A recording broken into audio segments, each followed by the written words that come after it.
Podtacular, the unofficial Halo Universe podcast, presents episode 803, Anniversary Overlay, recorded live on November 4th, 2021.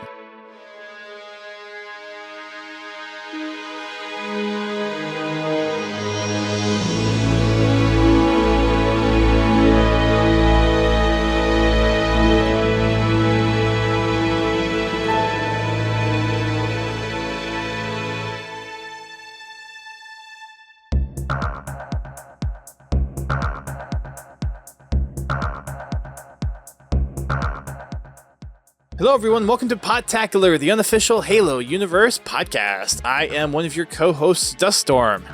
I am Godzilla T. And I'm Haas. We're becoming regulars at this. Get it? All the promo stuff with becoming it. Sorry, I had to explain that one, because no one wanted to react to that at all. But we are back on the live stream on Twitch. We've been away for a couple of weeks due to me being out of town and some other things, but we are here behind actually quite a wave of Halo news and videos and whatnot. It seems like the promotional campaign is well underway. We got 2 Canon Fodders in a week, which is also crazy. We've got celebrations for Halo turning 20 years old as of yesterday, which is awesome. Happy birthday, Halo. 20 freaking years. Halo can almost drink in most states. That's true. One more year and it can. That's funny. Gotta have some kind of cocktail announced. Is it 18 in Canada, though, still? I said some. Well, Canada's not. Or most. They should be. We should own them. Then you actually be part of America and join the U.S. America. Coming for you, Laird. You're right.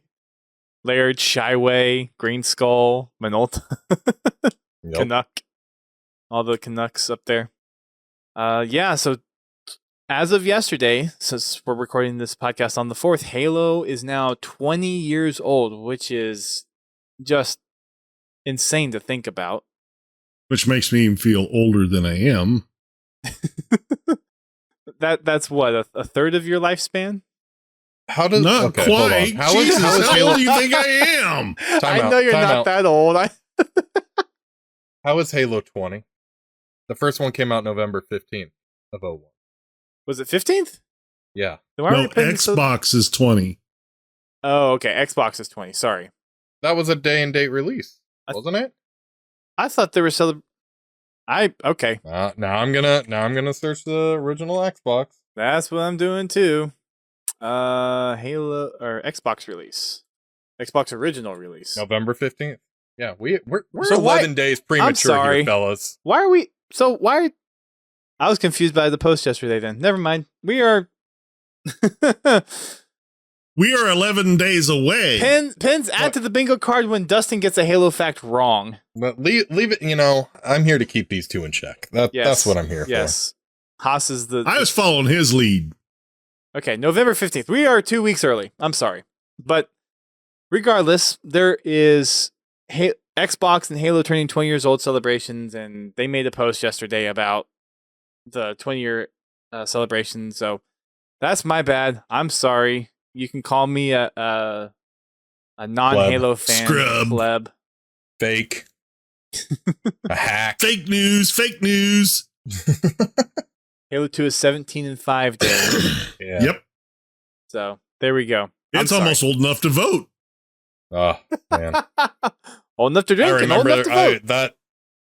That is my very first midnight release, and I will forever look back fondly on those days. That was a Honestly, magical time. I really did wish I participated in the midnight release of Halo 2. Unfortunately, I had this thing called a job. Anyway. The soft. No, it was pretty hard, Jay, because I was working for my dad at the time. So calling in sick, not the thing you're going to do. I did go to the midnight launch of Reach, which was awful. And it was the time I got a really bad taste in my mouth for a certain game store. Toys R Us, huh? Yeah, I will stop right there and not say anything more. GameStop. But yeah, I really wish I would have been able to attend, be part of the festivities for Halo 2 because I was really excited about it.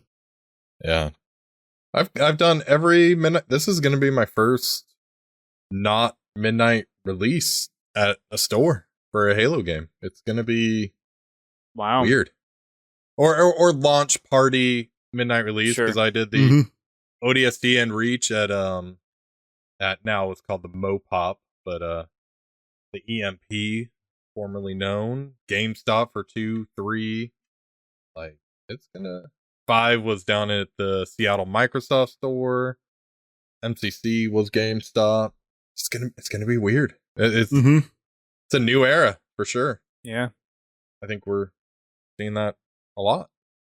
Let's see. Halo is still pretty new to me during the Halo 2 launch time window. Like afterwards I heard all the stories and saw how big it was, but I didn't really get into launch type things until Halo Reach, actually. Well, I remember watching the Halo 2 launch on TV. I mean, it was all over the place. Yeah, it was a huge televised event. I don't think there was a local news station that wasn't covering something. And it was hitting the national news too, which was really surprising for a video game launch. Yeah. Yeah, my midnight releases are Halo Reach, Halo 4, and then Halo 5 was at not Halo Fest in California when they had the stream and they showed off the first 2 episodes of Nightfall, and then Then you were really depressed? Oh. What, because of MCC? No. Nightfall. Am I missing some reference? You said they showed off the first episodes of Nightfall. Yeah. And then you were depressed, right? I was a little disappointed, I guess. But I wouldn't say I was depressed. But yeah, I'll be in London for this launch, so you'll just have to, run over to Receptor's house and do a midnight launch in He's up in Wales though. That's a pretty far drive from London. Just hop a helicopter. It just buzz you right up there. Helicopter. No, not train or airplane, just helicopter. Yeah, well, why screw around with plane or train? Just hop helicopter. They're nice and cheap. Sure. You find me one and I'll consider it. Hey, I can find you one. As long as you pay for it. Right. Oh, man. So, yeah, Halo will turn 20 in a few more days, in 11 more days. Jumped the gun on that one. We might be doing a podcast on that day. We will see. I guess a little update since mentioning that. We're going to be having a schedule change after next week's podcast because of things with holiday travels and other conflicts like that. So, live streaming holidays and holidays travels. Exactly. Podcast will still be live streamed. We're just going to be shifting a day. Instead of doing them on Thursdays, we'll be doing them on a different day of the week, which is still to be determined. We'll have more information on that next week, but that is something that's coming. Well, enough of the tangents. Let's get into the swing of things, starting with our Podtacular update.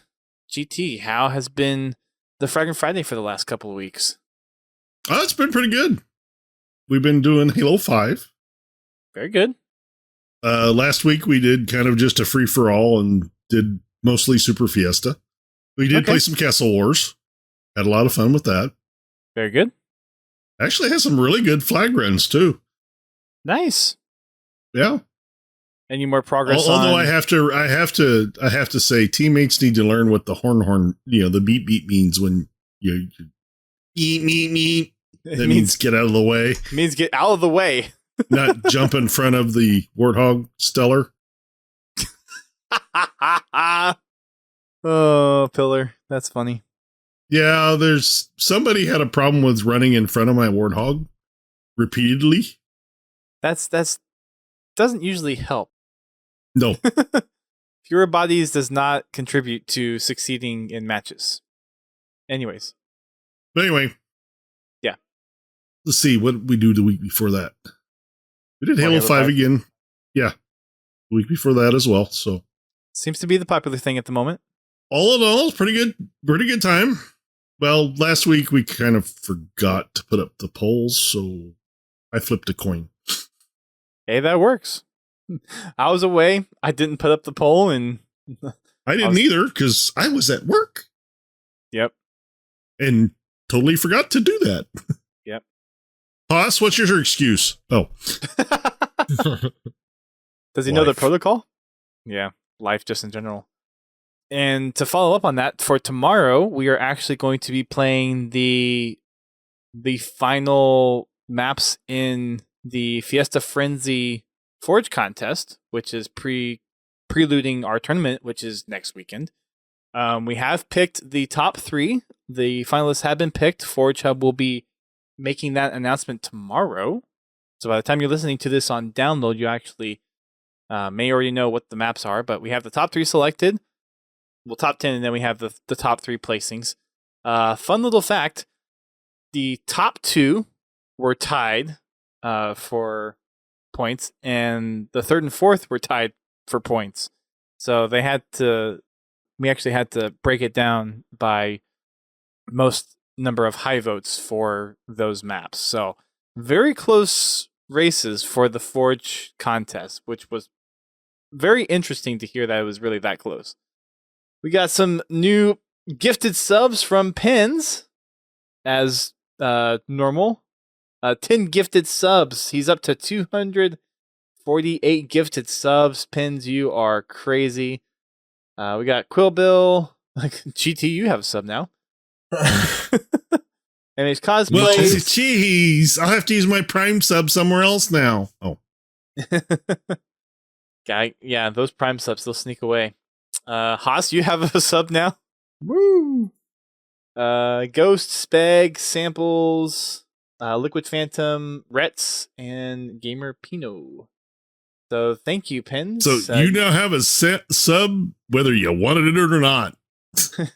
And you can fill that on your new bingo card if you got that on the refresh, which I think we're doing now, because GT has the bingo card up. I have the bingo card up.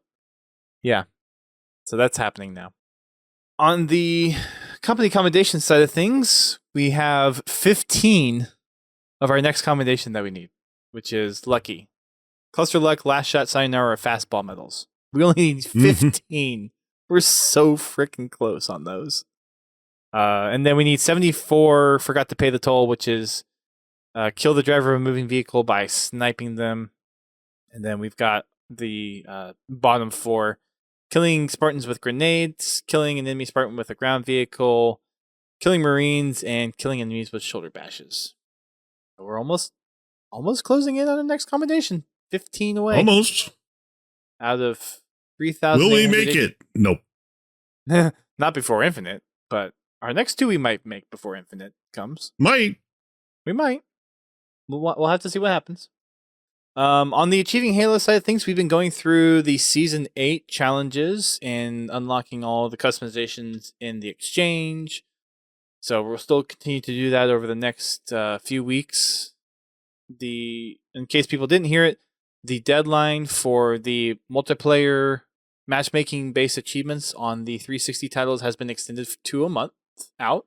So I believe it's either January 13th or 15th now is when the matchmaking servers for the Xbox 360 games will be turned off, so we now have an extra month to get those achievements if you do not have them. That applies to Halo 3, Halo Reach, and Halo 4. All of the Spartan Assault, Spartan Strike, and Halo Wars achievements on 360 will not be affected. Those you can still do online co-op and matchmaking for those games to still get those achievements. It's just the first-person shooter games that will be going away. We were doing a few of those streams since Season 8 came out. We kind of took a hiatus to jump on some of the Halo or the Season 8 stuff in MCC since some of those are time-based. So we'll probably jump back into doing some more 360 achievements in December during the holidays. So if you need help in some of those achievements, let us know. We've been trying to partner up with the folks over in the Halo Completionist Discord to get some of those done. A lot of very nice folks over there who have helped me and several other Podtacular members get some of those achievements in 360. They've been very helpful, very supportive. So if anyone is wanting to go out there and grind those achievements, that is certainly the place to go. Also, you finished out with all yours? Are you planning to try to squeeze those in before the end? I got everything except for Halo Wars done, so I feel like I'm pretty safe. Very nice. And then I think GT. I have 2 left. Are those Halo 3 based ones or those Reach? Reach. I think one of them is what, the CTF one in that one map pack. CTF and an armor lock one. At least I think that's all I got left. But anyway, we could easily get those probably with the completionist guys. Mm-hmm. And then on the CTF one, it's just uninstalling the map packs. No, that doesn't work. It just will sit there and let you search and search and search and search and search. It doesn't work like that anymore. Really? Yeah. That trick used to work. I already tried that. It used to. Doesn't anymore. Well, that sucks. Yeah, I tried that, and I literally let it search for 20 minutes, and it never found a game. Well, dang it. I guess you just gotta farm that one. Play as many games as you can until your random luck to get one on Orbital or something. Well, at least for Halo Reach, you have 6 opportunities to get a different map and game mode combo with the veto system, at least. Well, you get 6 chances and 2 maps. Well, depending on the playlist. Anyways, so that's what's been up with us, going on with the streams and the game nights. If you want to participate in any of those, we have our Fragging Fridays on Friday nights. We'll be doing Halo 5 this weekend, but we normally have a poll up between MCC and Halo 5. Once Infinite comes out, that's probably going to be at least Infinite for a month, if not 2, and then we might go back to polls to see if people want to do Halo 5 or MCC. 3, 4, 7, 12-ish. So we'll see how long it takes before people start asking, hey, can we do something else? But I think for the time being, after Infinite launches, it'll be Halo Infinite for a good month or 2 at least. We'll see how that goes, but for the next month, we'll be putting up that poll after this week to see what people want to play, whether it's going to be Halo 5 or MCC. So you can hop on over and join us there. And then for Achieving Halo, we're still doing a couple more Season 8 type stuff with the release of some of the content that's coming out for the celebration of Halo turning 20. We will be stocking up on some season points probably this weekend and finishing out some of those seasonal challenges for Season 8. And then probably later into the month, into December, we'll be swapping back over to doing some 360 achievements and helping people get some of those done with the Halo completionist community. Over on the Tales from the Foxhole side of things, we have a few people sharing some clips that they got. So Tepek shared a clip of a jump in Halo Reach on the what is it? Not long that I saw this. What's the mission? It's the mission right after Nightfall where they assault the spire. Tip of the spear. That's what it is. Apparently doing a jump into the Pelican that has the bridge that drops down. It's a crazy freaking trick launch, and it's just, I don't know how they have the time to figure all this stuff out. I really don't. Yeah, well, the talent to figure this stuff out. Yeah, between like him and Mint Blitz and all those other campaign tricksters, it's just crazy how creative they come up with some of these just wonky ideas. Mm-hmm. And then in our actual Tales from the Foxhole channel, Prestige posted a video. I don't know if this is his mod or probably another mod, but the cutscene in Halo 2 where Johnson makes the comment about, for a brick, he flew pretty good. Someone actually just modded out the Master Chief model and put in an actual brick. A brick. So there's that. And then Bobby posted a couple of screenshots from Halo Wars 2, him doing some online AI bot matches, which is pretty much all he does, but just him completely slaying out AI bots. It looks like he had a couple people just quit early on, so he basically single-handedly beat 3 AIs on his own, 1v3. So Bobby just keeps on grinding out Halo Wars stuff. And then Archangel posted a new little art piece that he did called Become, kind of fitting with all the Become verbiage that has proliferated the Halo Infinite advertising campaign. So a little bit of a piece that he did for Halo Infinite. And MH Cosplay has his podcast that he's a part of, The Crimptum, and he's up to episode 20. So, and he's also here in the chat. So 20 podcasts is pretty good. Keep on at it, dude. And also, Pins has been working on some Halo Trivial Pursuit cards.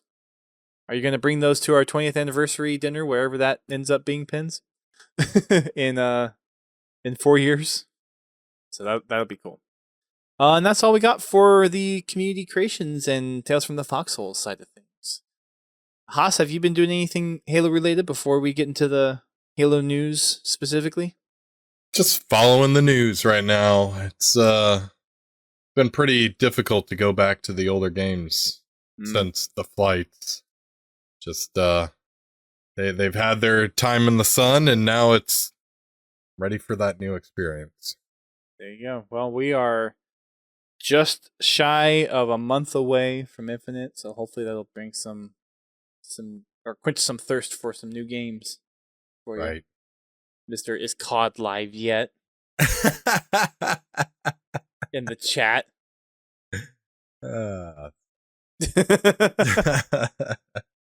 Anywho.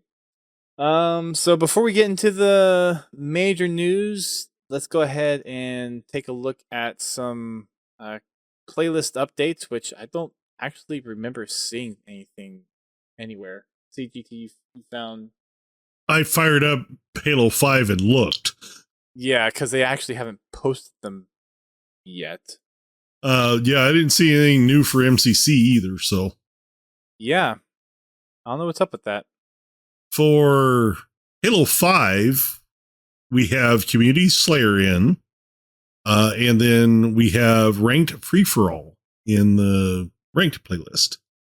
Okay, very good. And then last week was in MCC Shoddy Snipers in place of Escalation Slayer returning to Action Sack. Yeah, I think they forgot a little bit about what's the playlist updates for the MCC and Halo 5. So they're in the home stretch. Yeah, they are. They're distracted with other more important things, which it makes sense. But yeah, Community Slayer.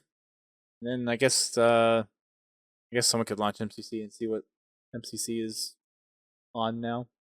What do you need to know? Just the playlist? Yeah, what the featured playlist is in social. Okay.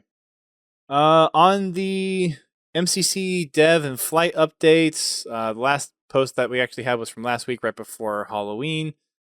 There was a little new Halloween nameplate, which I think I forgot to actually get.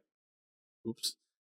No, I probably got it because I did Achieving Halo on that night, I think. But there was a new Halloween themed nameplate that was put up there, and then we have a new update to MCC that actually came out yesterday. Most of the stuff is in preparation for some other things that they're getting ready to roll out a little bit later on. So most of that being the 20th anniversary celebration stuff, but there's a couple other things in there that they haven't said yet what they're doing on the back end. Also with this patch, game saves and theater films, again, breaking, as it seems like with every update that they do, those game saves and theater films kind of just break. So it looks like Reach CE Anniversary playlist. Reach CE Anniversary. Woohoo! Okay. Oh, very nice. Wonder if that'll extend into next week then, given that CE's anniversary is still 11 days away. Yeah, into the next, what would be next week's rotation of playlist updates. Yeah, I was going to check MCC, but I have a 9 gigabyte update because apparently The Xbox can't do auto updates anymore. Yeah, I don't rely on auto updates anymore because it just does not seem to work. So, anyways, on the news side of things, we've got 2 Canon Fodders, and yes, cosplay. I know we're getting there. It's on the newsreel. Just hold your horses. We're getting to the. We're working on it. We're getting there. There's an order to things. The first sit, Canon Ubu, sit. Oh, the first Canon Fodder from last week was called Zeta Testing from Grimm. Not a lot of new stuff in here. It's mostly just a sum up of a lot of the promotional stuff that's come out. So the campaign overview, and then the Banished Rise, which was kind of an interesting play on the Become video that we got during the not E3 press brief this year. And it's overlaid with Escharum basically saying that hope is our weakness and Chief's armor is basically a tomb. So kind of interesting to get the dynamic back and forth with that one, which I thought that was pretty cool. That little promotional video kind of reminds me of some of the older style promotional material where it's like you have this kind of opposing force that's playing off of other pieces of the promotional material that's already come out and kind of really drumming up this opposite force. So I really like the direction that they're going on. It sucks that it's kind of like within a month that's a lot of this stuff is really starting to come out and really entice. At least from my perspective, just having such. It would have been nice if they'd have started at the beginning of last month, or even like closer to sooner than that. But yeah. But still, it's pretty cool promotional stuff, and it's definitely one of those things that kind of just was like, whoa, this is pretty serious. Taking what should be a inspirational trailer and then inserting all of the Escharum clips in there and saying, well, no, all of this thing that you're relying on hope for and inspiration on is a detriment to you. It's not. So like drumming up that conflict is really cool. Oh, and Escharum was scary before, and now I had to go to the bathroom. Oh, he's a lot better now. Like glammed up and everything. So, maybe there's something that's the in-game cinematic, not somebody. No, was saying it's a that's separate. Like that's not like in-game. That's like external Escharum. This is I don't know if this is rendered in engine, but it's a video they put together as a promotional video that they showed after that they released after the campaign overview. Yeah. I mean, it looks like for the most part it is one of those things where it seemed like it's kind of in engine rendered for this piece. But probably. Well, yeah, there's definitely differences in the Escharum portions of the video than there is in the rest of it, which is pieces of one of the earlier promotional trailers where they had the Spartan armor being built. Yeah. So there, you can definitely tell a difference between the two. So it might be an in-game video or in-engine video at least. It could be.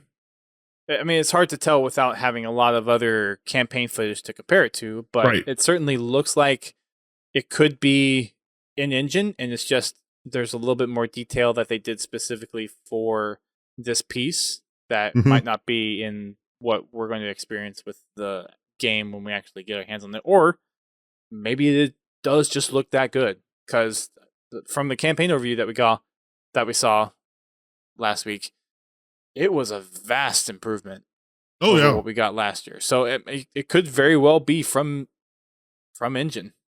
With how much that they've improved, I wouldn't be surprised if that was actually in engine. Oh yeah, there was major improvements. I won't argue that at all. Yeah. The whole concept of just, again, taking what the hope narrative was from the original version of that video and having the banished overlay on it saying this is actually your doom because of your hope. I just like that dynamic. I think it's perfect to help drum up the conflict that they're trying to portray or they want to portray for the campaign.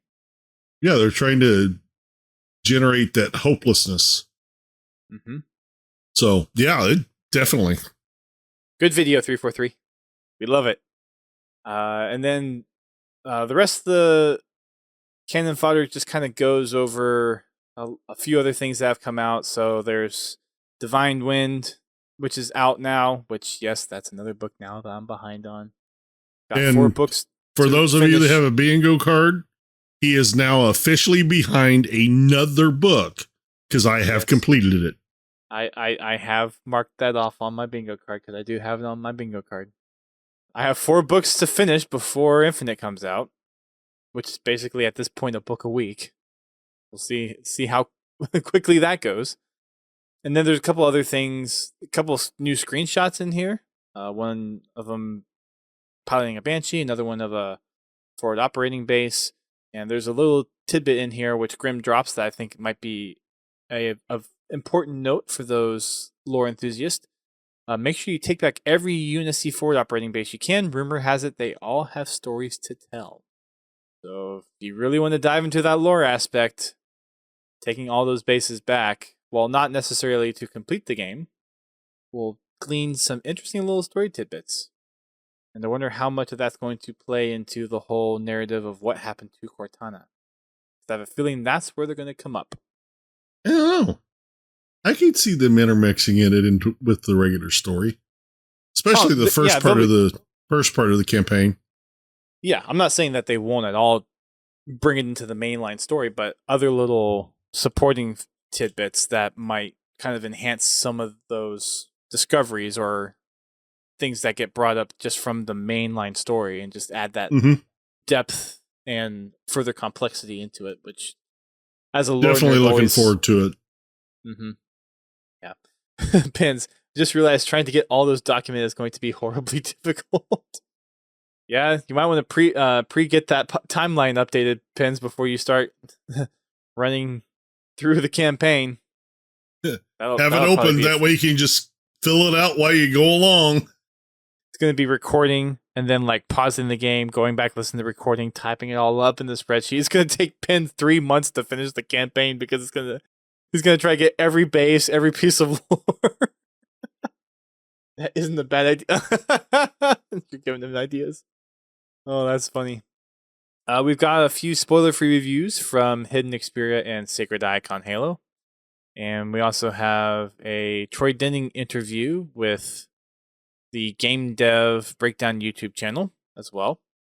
Halo Sacrifice, which was a little pre-serped story that was included in the Walmart version of Shadows of Reach, is now available in PDF download. So if you were not able to get your copy on the Walmart version, now you can actually get this Halo Sacrifice story as a PDF and read it at your leisure. Now it's free to everybody. As part of some of the upcoming content that we're getting on the latest edition of the Halo Encyclopedia, which I think is what we're on edition 4 now of that. Supposedly this is supposed to be the thick boy. So, well, this will be, I think, the 4th thick boy. No, like gotten. It makes the last one look anorexic. Oh, okay. Well, we will see. We will see. Yes. But there's a piece that was done by Stanton Fang that they provided for this update, so you have that to go over as well.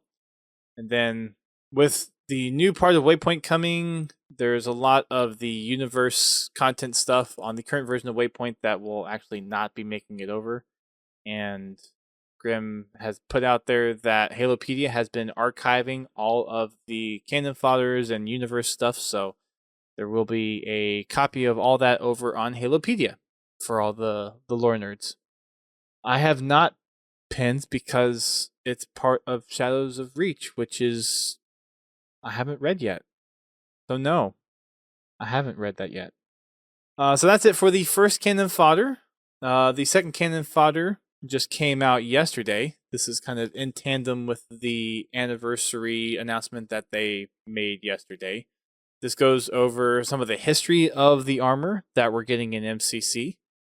So the SPI, the semi-powered infiltration armor, which everyone has been clamoring over since it was revealed on the cover of Ghosts of Onyx, is making its way finally into Halo, which I think has a lot of people very excited, especially all the lore nerds that have wanted to get their hands on that armor forever.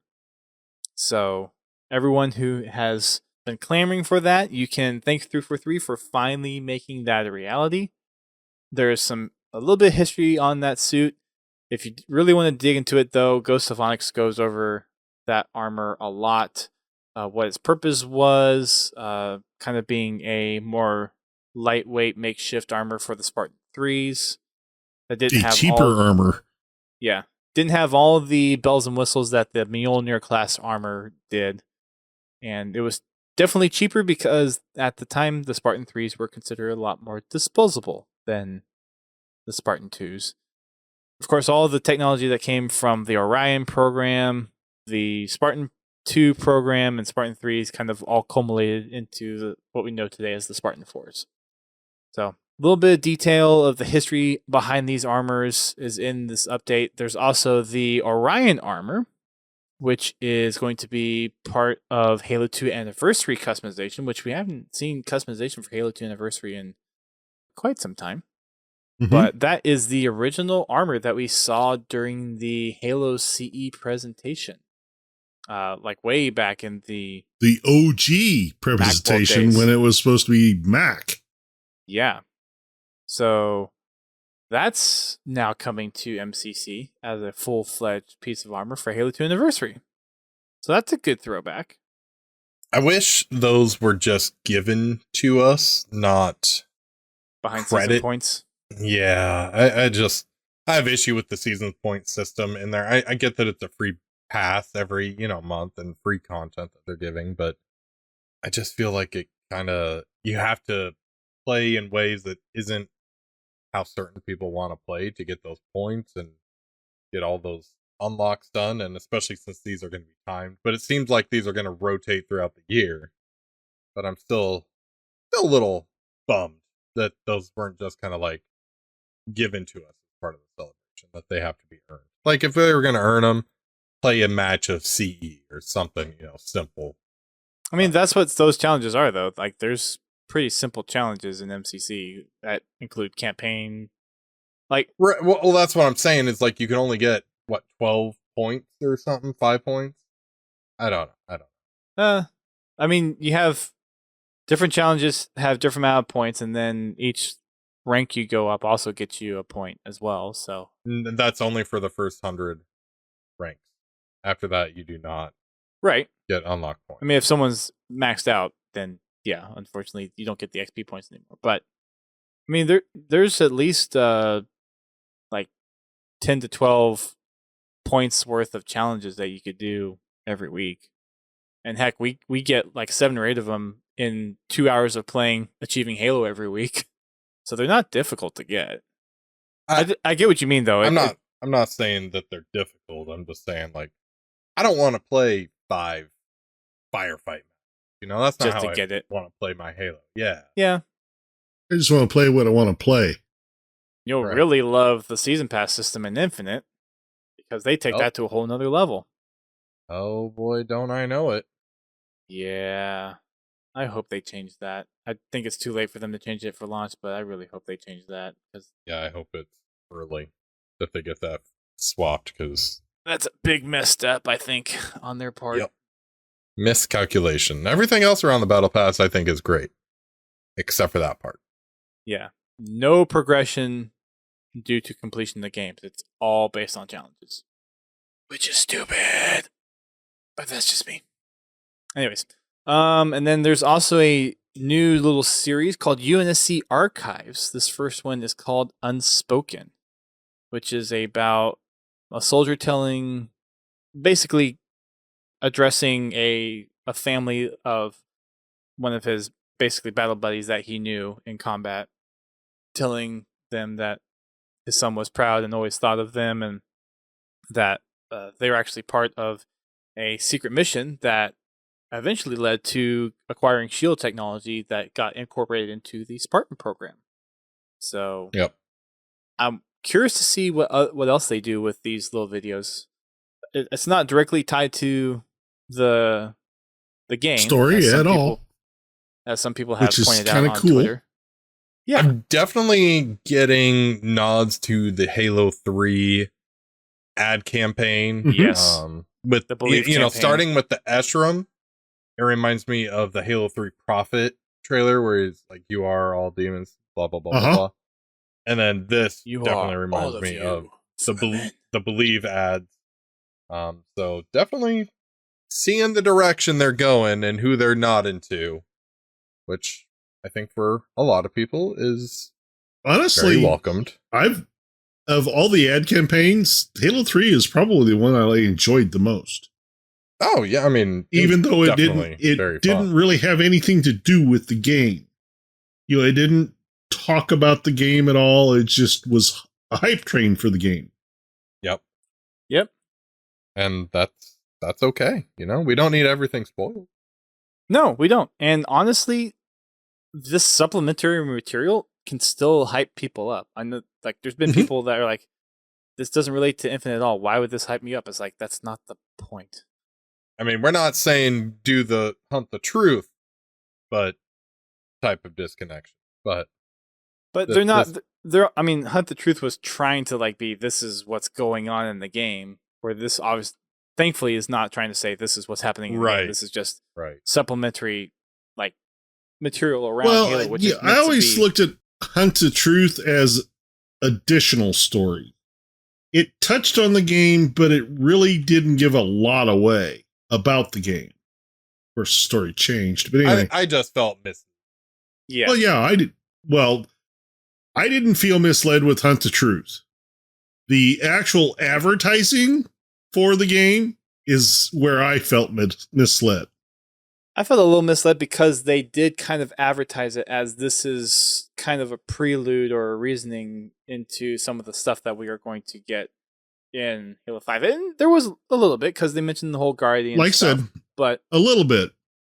But I never got what, listening to it, it didn't feel, even after I played the game, I didn't look at it as being misleading for the story, other than when you put it with the actual advertising, then that's where the misleading part really goes.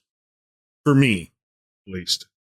Hunt the Truth was just a really cool story to me.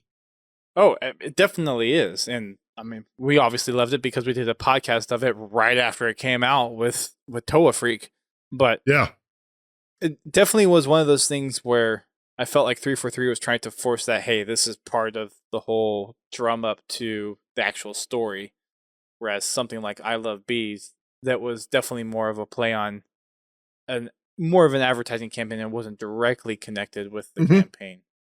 But it seems like here it's kind of 343's learned. It's like you don't necessarily have to shoehorn everything into the narrative of the.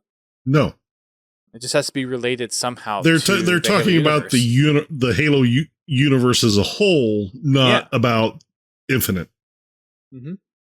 And I thought it was very interesting how they chose to basically have like someone who's lost something because of the mission that they took. So they lost his vocal cords or whatever, and the sign language and all that. Like, I thought that was a very interesting way to kind of bring out some of the dark side of things like war, where you lose abilities and ability to do certain things with great sacrifice. There's great reward and all that kind of stuff. So I thought it was just very well played, and how it was done and produced. It kind of excites me for whatever the next one's going to be. I'm looking forward to it. Yeah, I am too. And I didn't have time to put this in the pre-reel, so for those that were in the Twitch chat early, you know that the first little video that comes up is the latest Mega Constructs video. They actually did drop another one, which I didn't have time to put into the pre-reel, but that'll be in there before Fraggin' Friday for tomorrow. So there's a new little Halo Mega Constructs video, so you get to check that out if you want to. That was also in the Canon Fodder for this week. But let's get into the other juicy stuff. We've got another Inside Infinite, taking a look at the UX UI and the character teams. Have either of you had a chance to read this or look through it yet? I briefly skimmed it. I was in a hot mess when it came out, and I forgot to ever go back to it. I was away. Yeah, I haven't really got a good deep look at it, but yeah, I can make things up as I go along. From what I could tell, like the character stuff didn't seem very new. Like they talked a little bit about being able to pull from Legacy and then what they've done. So being able to kind of mix and match things was actually a little bit easier for them because they could pull from all of these influences that have already been there and incorporate some new things without really feel like they're either abandoning previous stuff or introducing things that don't fit. So it gave them a lot more freedom than what they actually were thinking would happen. And then they also that elite render looks sweet, doesn't it? Oh yeah, it's like that. Like that's a mashup of almost everything great with an elite model. Like that elite's pretty sick. And the two grunts look really good as well. Yes, I the brutes, the jackals, just something isn't like making me love it. They look good, but they don't. Oh no, the elite and the grunt, which I guess would be to me the, let's nod to a friend here, the iconic Covenant enemies. So I'm really glad to kind of see those designs not fully go back to the original, but kind of step back closer to what we played for most of our Halo. Yeah. Nod back to it. Yeah, exactly. I feel like the jackals, like they're a pretty good representation of, I think, like Halo 2, Halo 3. I think part of it was we just never had that much detail in the jackals. They're just a higher detail than they were in those games. Yeah. I think they, like, everything in here looks great. Even Craig got a glow up as it was posted. And it's like, yeah, it's incredible. It's got a whole lot more detail. And, like, the brutes look incredible. The Spartan killer is just all decked out in armor and plating. Just everything is... All the character renders they have in here are top notch, really. One thing I did like about it that I did catch is that the characters' armors are modular. They're actually separate pieces in the render, so they can swap them out. And they did mention like having that ability through some of the Q&A that they talked about, like being able to blend in and kind of be a presence within Zeta Halo, and then just going along with that Banished mentality of piecing things together and scavenging. They definitely put a lot of effort into making sure that all those pieces are their own pieces that they can mix and match together. So I wonder how much of that's going to be randomly generated whenever you go into an encounter of like, hey, if you play this one day and you come back and play another day, it's going to be a different armor configuration because it could be a different either maybe personality for a brute or maybe just pure random generation where it's like, okay. Or you picked up the armor pieces from the brute you killed yesterday. Yeah. I could see a lot of different things really playing into how it can take advantage of the systems that they've made for Infinite through the slipspace engine and everything. So, anything else on characters that you guys want to bring up? I think for the most part, just seeing the high-res models and all the improvements that they've done from last year to this year is just impressive. Most definitely. Haas, what you thinking? I'm skimming this article, Got it. reading about the HUD. Sorry. Yep. The HUD part is actually what was most interesting to me because what's I don't know if we talked about this too much on here, but what's your guys' thoughts on all the HUD elements being basically moved down to the bottom two corners, or basically the bottom right corner? I don't like it, and I found myself irritated at their reasoning for it. Yeah, I wanted to bring that up a little bit because I kind of disagree with their analysis, although Like, who said that? Who said that the HUD felt sweaty? yeah, well, the sweaty I'm part, still trying to figure out how you can make a HUD sweaty. Like, the game Halo 5 was what was sweaty. It wasn't the HUD. So let me just read this part because this was the thing on the UI stuff that I disagree with the most, and everything else was like, yeah, this totally makes sense. But so the question was that I'm guessing Uni is the one writing this up, or Sketch possibly, but the UX UI team is responsible for many iconic elements that really define a Halo game. Can you talk about some of the changes or challenges you faced with evolving some of the legacy UI? What goals and reasons inform the changes we see in Infinite versus what we've seen in past Halo games? And then this is Vincent who is commenting, and Vincent is, let me try to find the top of this section. Vincent is the UX design lead for Halo Infinite. And he says, one of the major goals we had was for the UI to get out of the way of the strong visual experiences we were delivering in environments compared to past Halos. Front-end menus are a little more muted to let the Spartans and scenes shine. Okay, that makes sense. For the HUD, we removed the helmet geometry, which is okay, past games have done that, and shifted persistent elements out of the top corners, like grenades and weapons, to reduce eye fatigue, cognitive load, and arena sweatiness, which were serious issues called out by Halo 5 players. These things were caused by the layout forcing players to scan all four corners of the screen constantly during gameplay. We want the pressure that players feel to come from the gameplay situation, not from the HUD layout. Yeah, I never felt like the HUD was sweaty or made me fatigued. I mean, if there's too much information, that's fatiguing to me. But I've never looked at a single Halo HUD and been like overwhelmed by the amount of information on the HUD, and for me, like there's I'm trying really harder. Yeah, there's only really two places I look, or three places I look on the HUD: dead center, upper right, and lower left.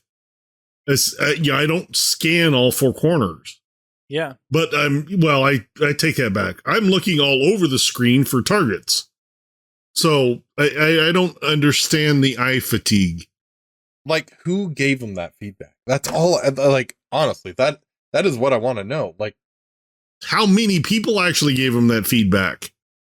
I mean, I'm used to looking at top for things. Like even day-to-day computer use. Where are your menus? They're at the top of the frickin' screen. Well, now I feel like I'm looking down. Yeah. More. Like, maybe they think because we're all doing that with our cell phones, that's how we want to look at our computer or TV screens. I honestly don't get it. I mean, if they really wanted to do that, then they would need to take and move that off to the bottom right and put it right over the radar. So it's all right there in one area.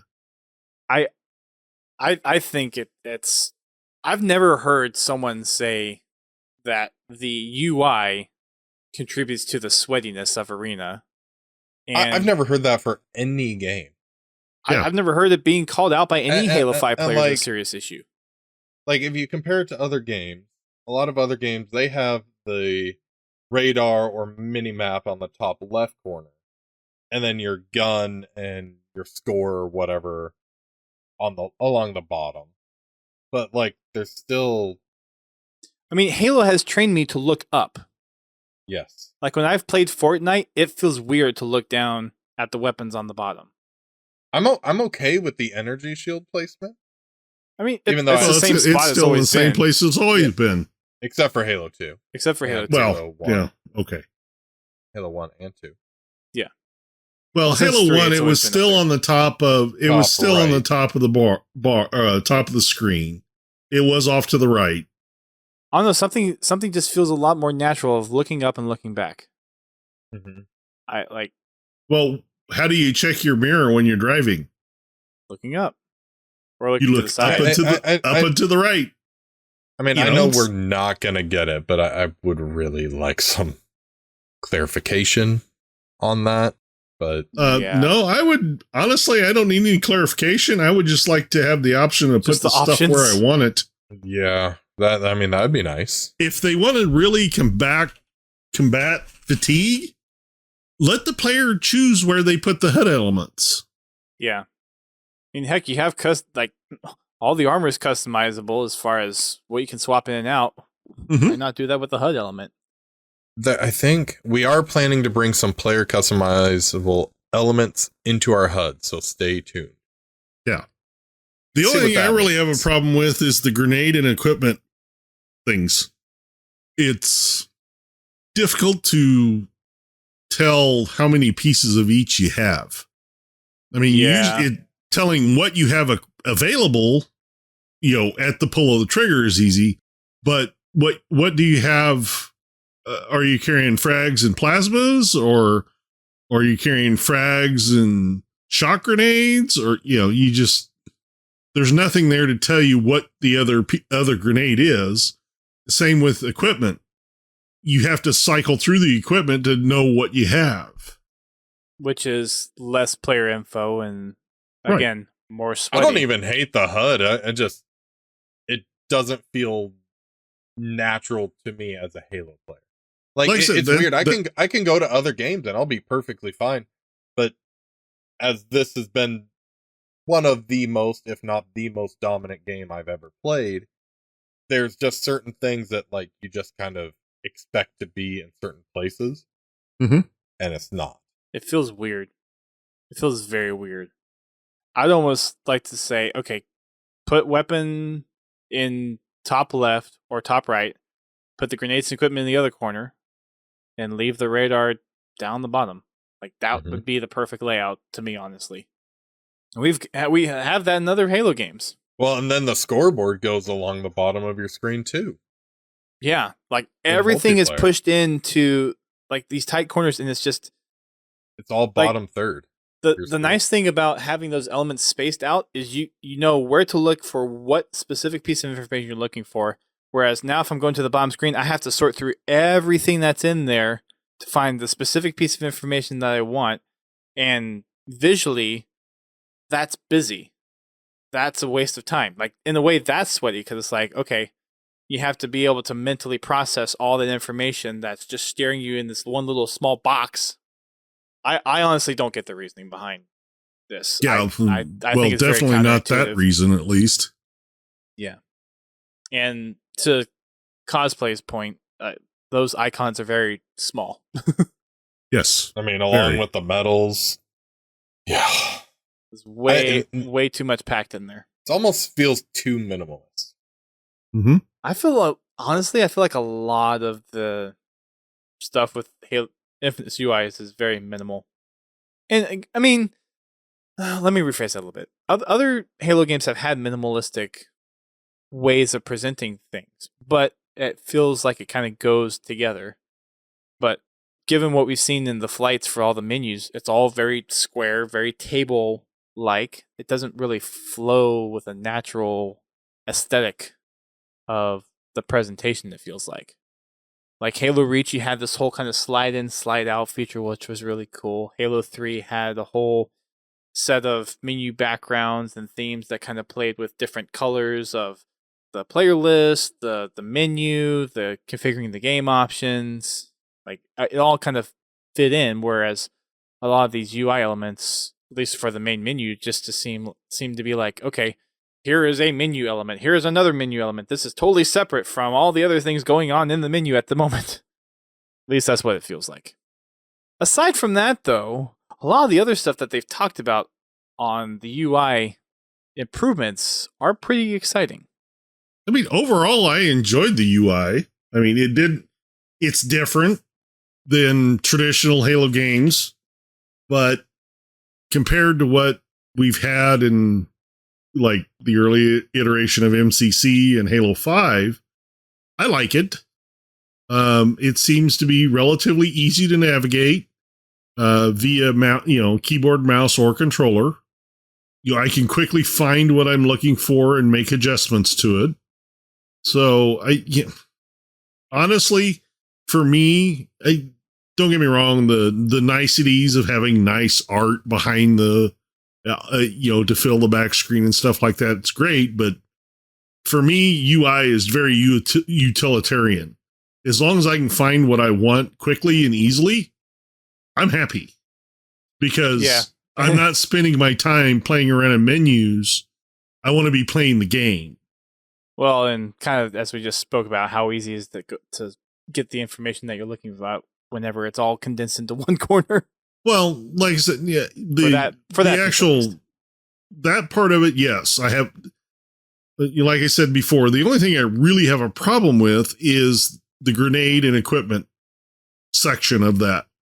That to me, if it was in, say the weapons were in the top corner and the grenades were like right next to it, like they were in Halo 3, where you had the 4 separate slots for grenades.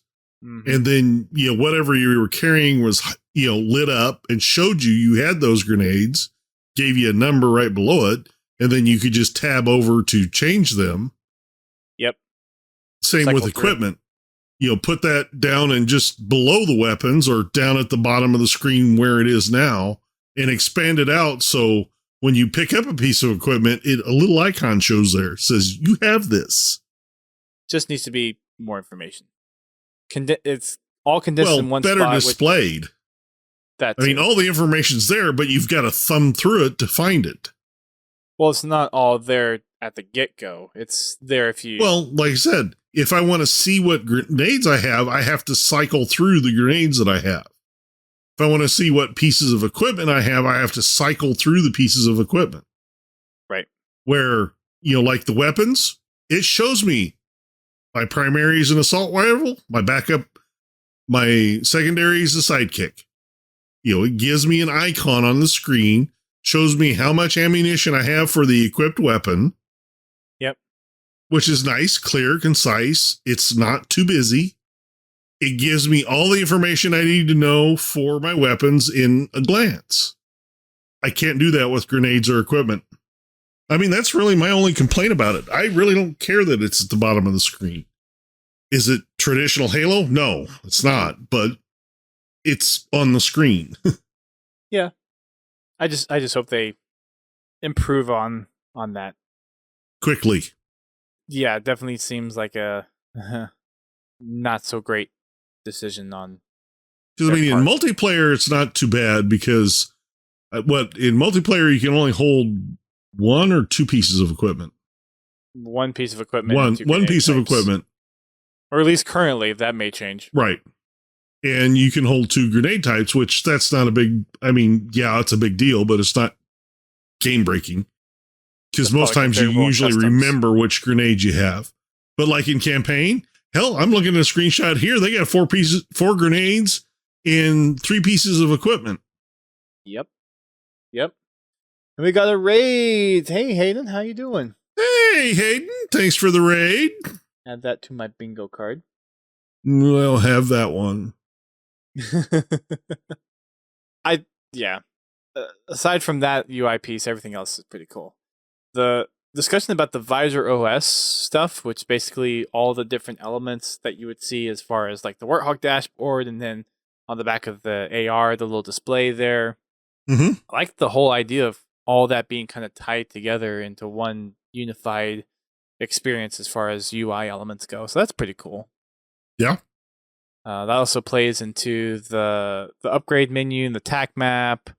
Also, apparently, the little XP boost and CR swap things. Those graphic, basically anything that's kind of holographic or screen related is part of this Visor OS thing, and it's something that they say that hasn't really ever been thought of to revamp a lot of the UI elements in this manner. So they really took advantage of that to overhaul that system. And then they also talk about a lot more of the natural integration of text and other things that pop up on the HUD to be what it would be possibly like in real life. So the one GIF they have here is one of the upgrades being applied and how it kind of would actually interface on the HUD, and seeing that actually integrated is pretty, makes sense. Like that's what you would actually see on the screen. they also talk about displaying off the customization as far as the armor hull, the weapons, the vehicles. So they go into that a little bit. All the iconography for all of the manufacturers and other basic companies that you would see within the game.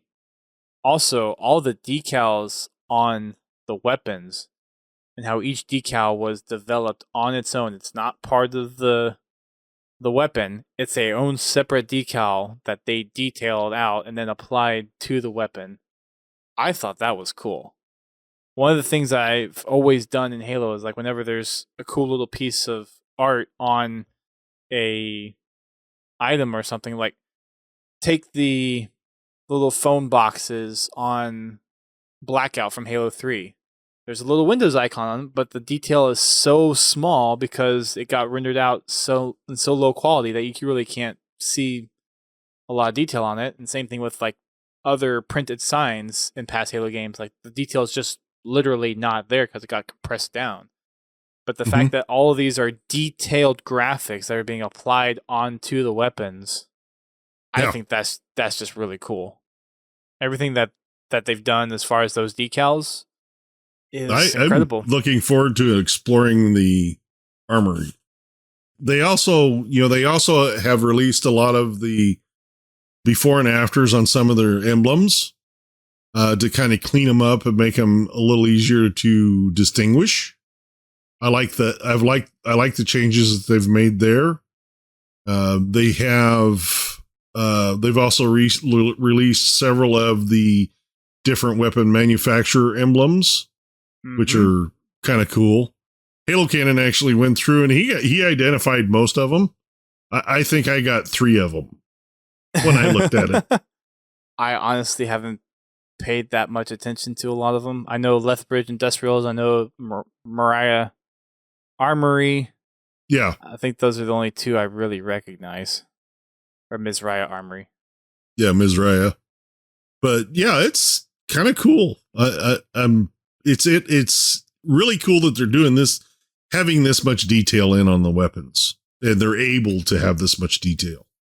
And all the iconography and all the little details and decals that in previous Halo games just got compressed onto the model, but now they're all detailed pieces that have been applied on here and probably gives way to being able to replace some of those items or graphics for, I don't know, other variants that we might get to see, kind of how we had in Halo 5 with variants of different weapons.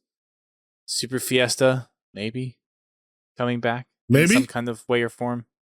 So a lot of that kind of stuff is just, it's cool to see little details like that being really cared for and integrated into the experience, regardless of the whole HUD thing. But other than that, a lot of the detail that they're putting into it is really cool. They're really like how they're incorporating it as like, no, this is all universe stuff. This is actually what it would be like if this was real. I'm looking forward to exploring that stuff. Yeah, me too. And that's a lot of the good stuff from that Inside Infinite is based on the characters and the UI UX type stuff. There's a couple other things at the bottom too. If you're interested, going over to Halo Waypoint and check out the article, but that covers most of it. And then we've also got the celebrating 20 years of Halo and the Master Chief Collection. So this is something that came out yesterday. Again, got confused with the whole when Halo got released because they actually started celebrating it yesterday. So yeah, thanks for tripping me up or challenging me on my Halo history there, 343. Making me look like a fool. Although I think I'm going to have to go for the Grunt plushie backpack. I mean, I haven't really been a fan of the backpacks, but I might have to go for the Grunt plushie. Grunt plushie. Oh, Grunt plushie. Mine's back there. Yeah. He's sitting in his grenade. Grunt plushie? I have 2. Yeah. My youngest has commandeered him, though. Ah, very nice. I have. Well, they're in safe hands. These are my spares to give away at some point in the future. I have another one. Yep, another one on one of my display shelves. So at some point, these will be given away. We'll see when. I may keep one extra for whenever we have kids and give Just one away. reasons. You want to make sure you can introduce them correctly to the Halo universe. Exactly. With a grunt plushie. Exactly. Yeah. Okay, we got to talk about the new Cuddled badges. up. Yes, we do. Or you mean the nameplates? Or nameplates, yes. Sorry. Which one in particular are you talking about? Oh, I'm pretty sure just any of them. Clippy. Clippy. Well, it's funny because like the Clippy's been brought back in the whole sense outside of just Halo. Like there's Clippy now in Microsoft Teams. There's Clippy. Yeah, Clippy's been brought back in the big way. But yeah, the Clippy nameplate, which I have a feeling a lot of old IT people are going to put that one on for MCC. Hell, I might put it on. I just might for shits shits and giggles. Bit. Yeah, I love it. Well, yeah, that, and you've got the other one, which looks like it comes from the Believe campaign from Halo 3. Yep, that's really good. The whole dancing cat head thing, I'm over that one. Some people will love it. I'm sure some people will love it, but of course, Clippy and Master Chief are my favorites. Mm-hmm. And then there's a Halo 20th anniversary celebration one. It's a static one, and then the other are animated. That one looks pretty clean. The 20th. Yeah, it does. That's a really clean design. Yeah, and that's not all the nameplates. Those are just a sample of the ones that we're getting. They actually have a whole timeline of additional customizations that will be coming out over the next couple of months. Yesterday was the Orion armor for Halo 2 Anniversary. And like Haas was alluding to, looks like most of these are going to be unlockable via season points only. So it is what it is, but that's kind of what we got. We've got the Duke shoulders and the Beast backpacks, which is basically the Duke controller and the original Xbox as a backpack OG item Xbox for Halo 3 customization. We've also got the OGX AR, the original Xbox AR. It is really cool. Xbox green and black. A lot of the color combinations to accent the original Xbox color. And they've got it for all the major UNSC weapons for Halo 3. So the AR is November 17th. Then the BR is December 1st. The sniper rifle is December 15th. The Magnum is December 22nd. And then December 29th is the shotgun and the Spanker. And those are all Halo 3 specific. Or on November 24th, we've got the Mirage armor for Halo 3 multiplayer. We've got the rucksack for Halo 3 multiplayer, so it's basically a Halo 3 backpack. So you really can have your backpack on. Yes, you can. Quite literally. We've got... Oh, that's another round of that. Okay. We've got the hydration container. This is for Halo Reach. This is a side pocket add-on. That's cool. There's a little Halo Reach thing in here. December 15th, we've got the Duke shoulders back for a second round of unlocks. And there's also the Franck box, which is a backpack with the hydration container and the rucksack and a little Franck lunchbox on the front as well. So a little different on that one. December 22nd, we have the Grunt plush just in time for Christmas. And it has a little plasma grenade on it. Wonder if that means if they'll start making the Grunt plushes again. Oh, if they do, I hope so. And it looks exactly like this, except the brown is a little bit more of a gold color and the backpack is green instead of orange. The stitching looks different too. Well, yeah, this looks more like a knit than it does. Yeah. Yeah, but I mean, it is this design through and through. Like it's got the white stripe down the front, the arms look the same, even the little fins out here. Like it is this design, but just in a digital and more cloth-like look. December 29th was the Spanker and the shotgun. Also on December 22nd, we have the X-Pack, which is a variant of the rucksack, basically just a different color. And then on January 5th is when we get the Orion armor, that original Or actually, that's back for a second time. So November 3rd and January 5th is for that Orion armor. And then we get that SPR armor, which is called Mirage armor, on November 24th. So lots of customization to celebrate 20 years of Halo. Mm-hmm. Yep. I have to remember to get the Grant plushie. Yeah. They'll probably come around again too. I doubt this is the only time they'll have them on release. Because like the past seasons where they've had we've only had 2 seasons of, I guess technically now 3 seasons of the exchange, and they've rotated in old seasons exchanges in. Yeah. So this probably won't be the only time that you can get these, but there's always a small possibility that because it is a 20-year celebration that it could be. Hopefully not, though. Hopefully they don't block that off for other people.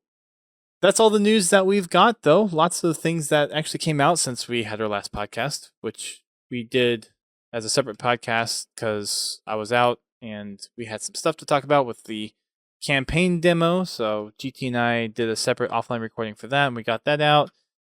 Now we got Haas back just in time to change schedules on podcast recording. So, like we said before, we will be doing Thursday for next week for our main show, and then we'll look at changing schedules and we'll make the announcement on when that new date's going to be for the live stream version, which you can find on Twitch on Thursday nights at 8:30 p.m., at least for next week, and then we'll hop back into the Thursday nights come the new year as well. We'll revert back to that after this crazy holiday season for what's going to be, at least.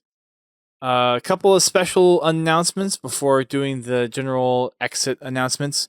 The Fiesta Frenzy Tournament registration ends on Saturday at 9 p.m. Eastern Time. So this is the tournament we're doing in coordination with Forge Hub, also partnering with Europa Halo and Halo Creation, the French Halo community, to do a HCS-style Super Fiesta craziness tournament. All the maps have been gone through. We have judged them. The announcement for the top winners are going to be made tomorrow over on Forge Hub, and then we'll be playing those actually for our Fragging Friday tomorrow. So if you want to be playing on some of the maps that we're going to be playing during the tournament, or if you just want to kind of have fun because it is Super Fiesta and it is fun after all, then come join us over on our Fragging Friday at 8:30 p.m. Eastern Time and join up for some fun.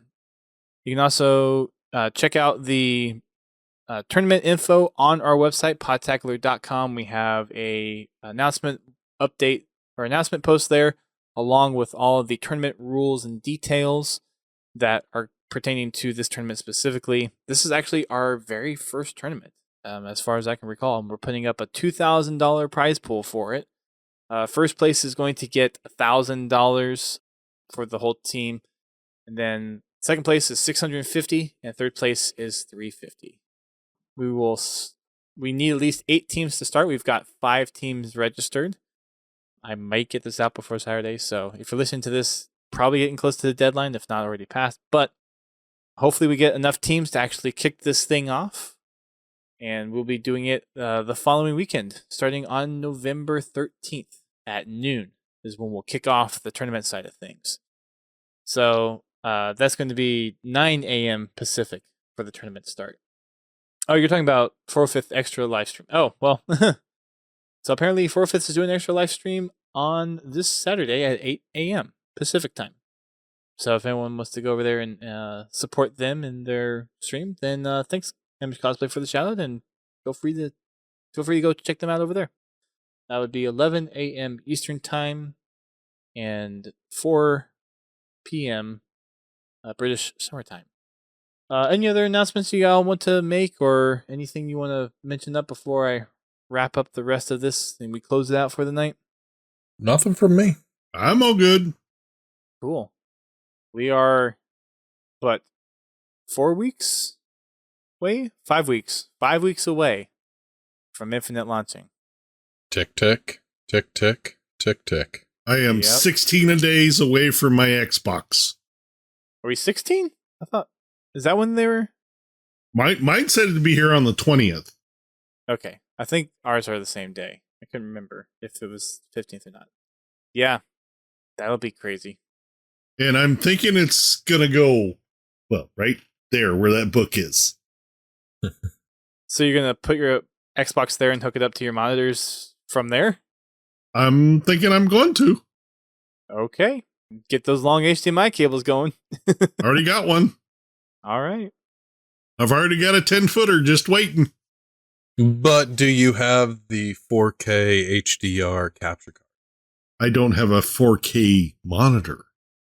So the answer is no. Well, I'm just thinking. No, I don't need a 4K anything. Okay. I may have bought an Elgato 4K 60 Pro Mark II today. I may have done that. I look at it this way. I cannot stream in 4K. And I'm doing it for the YouTube videos. You don't have to stream in 4K. Like I said, I don't. Well, that's the main thing I do with its computer is stream. But I'm saying you can see the visuals, and it will just downscale to 1080p works just fine for me. I am not a video whore like some people. If you like mediocrity, cool. No, that would be 720p. Yeah, I was gonna say that's I'm just a little bit of a snob. That's below mediocrity. Right? I'm a little bit of a snob. Yeah, that's just HD, not full HD. Right. Or UHD. Frame rates rule. Anyway. Hey. I mean, that is true. I'm not opposed to frame rates over resolution. I will be playing at a nice 144 hertz. Not, but anyway. Want you back on that CRT. Actually, I do have a CRT floating around here somewhere. It's an old touch screen. I mean, literally a touch screen. Wow. Try to see if I can still find drivers for that damn thing. You know what? If it'd even turn on. I have the power to force myself to actually get a bingo. So do I. Which one is it? I'm not telling you. Yeah. Okay. We'll see who brings up either one of them in the chat. We'll see if it happens. Anyways, so that's gonna wrap it up for our podcast tonight. Everybody, thanks for tuning in. Sorry we've been away for a few weeks from the live show, but we're hopefully back in the regular time slot at least for the next week, and we'll see if that either stays. Well, it's not going to stay. It's going to change to something. We'll see what it changes to. But for those that are listening to the download, you can catch our show live on Twitch every Thursday, at least for the next week, at 8:30 p.m. Eastern Time. Whenever we make the schedule change, it'll still be at 8:30 p.m. Eastern Time. We're just going to try to figure out which day it's going to be on that works with everyone's schedules, given the holidays and how crazy everything is around the holidays. We've also got our Fraggin' Fridays at 8:30 p.m. Eastern Time. That will be on Halo 5 tomorrow as we play through the finalists of the Fiesta Frenzy Tournament contest, courtesy of the folks over at Forge Hub. Other than that, we would normally have a poll up in our Discord, and you can find that over at podtacular.com/Discord. At least for the next month after tomorrow, we'll be putting up polls for which games that you all want to play for our Fraggin' Fridays. And you just go on over there and vote if you plan on playing, and then you can come join us. Send GT a message, and he will get you into the party. And it doesn't have to be a long message. All you have to do is just say hi or put a letter in there or whatever. Or invite or something. Or 4K over 1080, something weird. Or Haas can suck my... Never mind. Woo! You're getting spicy in here. Whoa! Spicy. Arriba. Andale. Invite. Invite? Someone say invite. You can also check still out working on that. Do we have it? We should probably make an invite command just to have one in there. So it just spams invite in the chat? Well, the beautiful thing is with Halo Infinite, you'll be able to do that through Steam, Discord, and Xbox apps. That is true. Oh, yeah. now you can just flat crash someone's computer. Not just their Xbox or their internet. You can actually break their computer. I'm spamming you the first chance I get. I'm turning Discord off. Oh, no. Oh, geez. And then we have Achieving Halo on Sundays, starting between 9 and 9:30 p.m. Eastern Time. We'll be going through Season 8 challenges for the next week or so, and then we'll be hopping on over to 360 And GT is playing Space Invaders, which I feel like that should be something on the bingo card as well, as whenever GT brings up a game on his video capture device. Anyways, yep, now we've got Galaga. Now GT's playing Galaga. Anyways, you can check out the podcast on a number of different social media websites. We're on Twitter, Facebook, and Instagram. You can give us a follow over there. We also have a YouTube channel, which will probably become a little bit more active once Halo Infinite comes out. And we can start posting some videos. If we get early press release copies and able to post some videos, we might do some of that beforehand. Otherwise, probably we'll do something along the lines of some gameplay run-throughs, some campaign type stuff, or maybe some multiplayer stuff. We'll kind of see as we get to closer to Halo Infinite's release. We've also got our Discord, which you can join us, podtacular.com/Discord, and now GT is playing Pong. We've also got our Spartan Company, which you can join us as we're continuing to go. Everyone is playing with background effects on the Skype call right now. Our Spartan Company, which you can continue to help us go for some of those company commendations, which will continue to grind out at least until Infinite comes, and then maybe a few handful of us will continue to try to get the Keeley's helmet at some point. We'll see if that ever happens, if it happens. We've also got our Xbox Club, and if you have any clips or screenshots you want to share, especially when Halo Infinite comes out, feel free to post them to our club page. Haas is playing Solitaire. And go ahead and share those with us. And we'll talk about them here on the show in our little Tales from the Foxhole segment. We've also got multiple places where you can listen to the podcast. We are on iTunes, Amazon Podcast, Facebook Podcast now, Spotify, TuneIn, pretty much wherever you can listen to podcasts, we should be available to listen and download. If there's a place that we're not and you want to find Podtacular on a specific podcasting service, please reach out to us and let us know, and we will work to get our podcast on that platform as soon as we can. There are multiple ways to support the community. Biggest way to do that is just to share whenever we have things going on, like the tournament that we're about to do, and also whenever we have the podcast or game nights. Sharing that with your friends on social media and getting people involved is the easiest way to contribute to the podcast. Also, getting involved with the community over on Discord as well also helps. If you choose to support us monetarily, you may do so as well. We have multiple ways to do that. One big way to do that is through Twitch subscriptions. GT's actually playing Solitaire on his monitor back there. Or you can ask Pins for a subscription, because that's a thing. He's gifted 248 subscriptions at this point. And he himself, I think, has over 78 months of subscribing to the podcast as well. So if you need a subscription, just ask Pins. I'm sure he'll be more than happy to give you one. Or you can use your Prime subscription on the channel as well, if you so choose.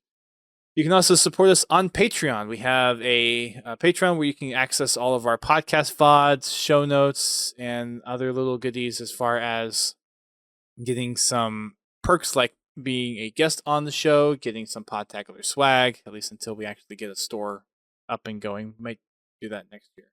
But for the time being, you can head on over to podtacular.com/Patreon, and we have a handful of folks over there who have been steady through the last year or so that we've actually had this out. So big thanks to Pins Halo for double dipping in both the Patreon and the Twitch subscriptions. We've also got Prestige, who is a guest host on the podcast a little bit earlier in the year. We've also got Confal, who's been contributing over on the Patreon as well. So thank you all for your continued support of the podcast. It means a lot to us and is one of the reasons why we're able to actually host the tournament and have a prize pool. We've also got PayPal if you choose to donate to us directly. And those are all the ways that you can support us monetarily if you so choose. Obviously, we do this podcast because we love Halo. We are passionate about Halo, so there's no commitment needed there. But if you like what you hear, and if you are able to contribute, then those are the different ways that you can do so. that'll wrap it up for us tonight until we get some more major news next week. It seems like the advertising train for Halo Infinite is in full steam now. We totally forgot to talk about one thing. What? The new multiplayer map that was announced over on IGN. No, nobody wants to know about that. I totally forgot about that until just now. So, shoehorning that in real quick before we end. There's a new map that was revealed. Edit. Oh, I'm just gonna keep this here at the end. May fit in the exit audio and then bring it back out. We'll see what happens. But yeah, new gameplay and new video for a map called Streets, which is part of New Mombasa. Initial thoughts? Map looks promising. I think it will be potentially a great competitive arena map. I want to see somebody not from IGN playing on it. Oh, that was... And with competitive settings. I love the aesthetic. Oh, wasn't that fun? Yeah. I like the size of the map, so I think there's a lot of promise there. So it'll be cool to see some competent gameplay on there. Yeah, I've seen the memes on social media on how bad the gameplay was, and it was... Oh, did you see what Mint Blizz put on YouTube? No. He put a highlight reel up. Oh no. And how is this not on your front page, IGN? It's so cringy. Well, they've had so many articles come out since yesterday. Like, I went there was nothing Halo on their homepage. I basically had to search for Halo Infinite on their website. But there's a Strongholds gameplay and an Oddball gameplay on this new map Streets, and then there was an overview video that they did a couple of days ago as well. So if you really want to feel better about yourself, go watch the videos. Yeah. I think all of our gameplay is better than that. Like I said, if you want to make yourself feel better, go watch this gameplay. Which one is forward? Oh. That's basically what it felt like. Like whiffing melees and just holding a overcharged plasma pistol for 20 seconds. That was my favorite part. Well, yeah, until he depleted it. Like, did they give the intern that's never played a video game before the controls to, or has played Minecraft and that's it? Yeah, really. I don't know what. That was rough. I think rough Really? is going easy, to be honest. Trying to be nice. So yeah. Thank God for the Academy. Am I right? Sorry, IGN. We're laughing with you, not at you. Yeah, right. I mean, I get not wanting to have sweaty gameplay for people, but at least make it look real. It needs to be give it competent. To just some random tester in there. I don't know. Record their gameplay. Somebody that's been playing these maps for the last 6, 4, 3, 2, 1 years. Did David Ellis really have a subtweet, Eric Boo? I missed that. Yes, he did. Oh my gosh. Oh man, I guess I could look that up. Thank God for the Academy or something. That's a pretty good subtweet. If that was indeed the subtweet. Oh man, that's wow. No, I can't watch this anymore. This is just painful. Yep, I watched about 20 seconds of it, and I'm like, I can't. It does look good. I mean, the game looks good, sure, but whenever it's the map, not the gameplay. Right. That's I knew what you meant, but leaves a lot to be desired.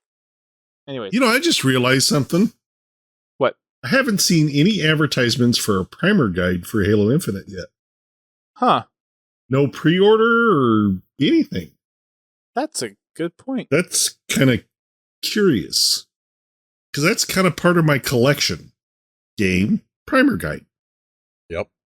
Yeah, the only thing that Prima has as far as Halo Infinite is just news stuff. Nothing about a Prima guide for Infinite. Yeah, that's weird.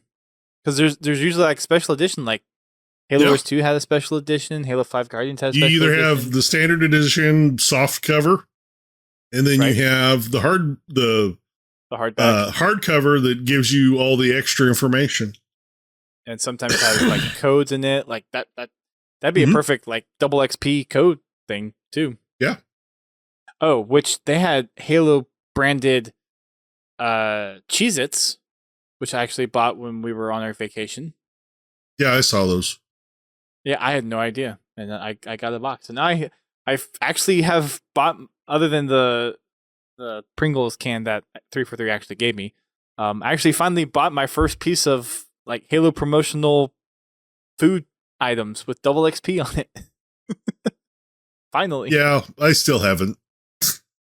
And I did buy myself the Razer mouse pad. I did do that. I'm still thinking about it. Just with all, like, it was one of those things, I had been buying all of the MCC mouse pads, and I didn't get my hands on Halo 3.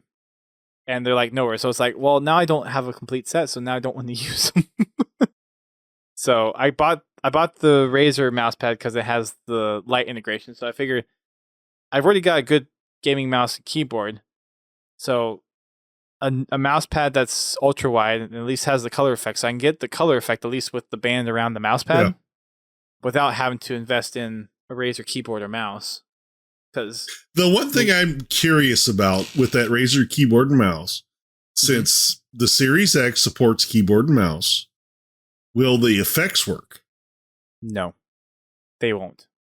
Unless Razer decides to come out with a UWP Chroma app, which there is not one currently. So no, it how do we know it hasn't been put in the game?